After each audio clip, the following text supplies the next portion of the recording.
आज मैं छठी मैया का गीत गाने जा रही हूँ। प्लीज आप लोग सुनिएगा और सुन के आप लोग लाइक शेयर और सब्सक्राइब कीजिएगा और कमेंट में बताइएगा कि आप लोग को मेरा छठी माता का गीत कैसा लगा। जरूर बताइएगा आप लोग।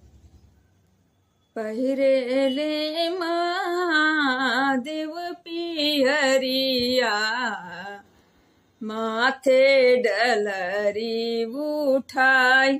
पहिरेले महादेव पिहरिया, माथे डलरी उठाई। गौरा दई के शोभेला चुनरिया, घाटे चले हर साई। गौरा दई के शोभेला चुनरिया, घाटे चले हर साई। पहिरेले महादेव पिहरिया, माथे डलरी उठाई।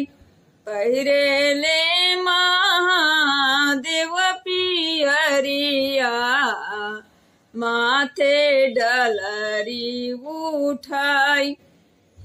फल फूल नारियल से डलरी सजवली, फल फूल नारियल से डलरी भरवली।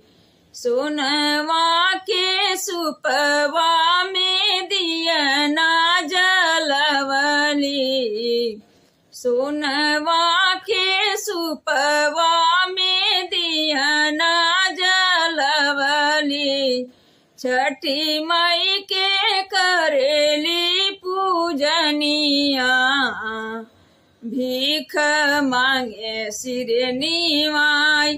छठी माई के करेली पूजनिया, भीख मांगे सिर निवाई। छठी माई के करेली पूजनिया, भीख मांगे सिर निवाई। पहिरेले महादेव पिहरिया, माथे डलरी उठाई। पहिरेले महादेव पिहरिया, माथे डलरी उठाई। गौरा दई के शोभेला चुनरिया, घाटे चले हर साई।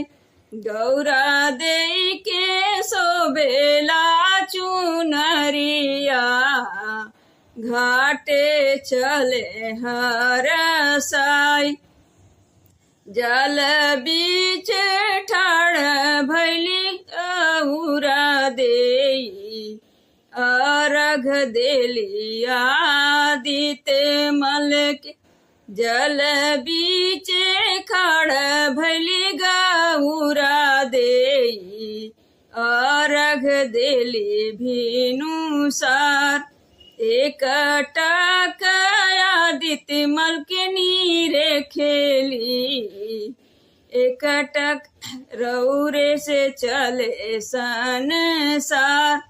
एक टक आदित्य मल के नीरे खेली, रौरा से चलता दुनिया।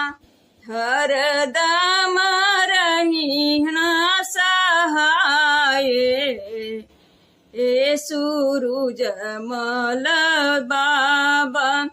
हर दम रहबी सहाय, ए आदित्य मल बाबा। पहिरन महादेव पिहरिया, माथे डलरी उठाई। पहिरन महादेव पिहरिया, माथे डलरी उठाई। गौरा देई के शोभेला चुनरिया घाटे चले हर साई गौरा दे के शोभेला चुनरिया घाटे चले हर साई। प्लीज़ आप लोग मेरे छठी मैया के गीत को सुन के लाइक कीजिएगा और शेयर कीजिएगा और सब्सक्राइब कीजिएगा और कमेंट में बताइएगा आप लोग लिख के कि क्या आप लोग को कैसा लगा ये गीत। कमेंट जरूर कीजिएगा आप लोग।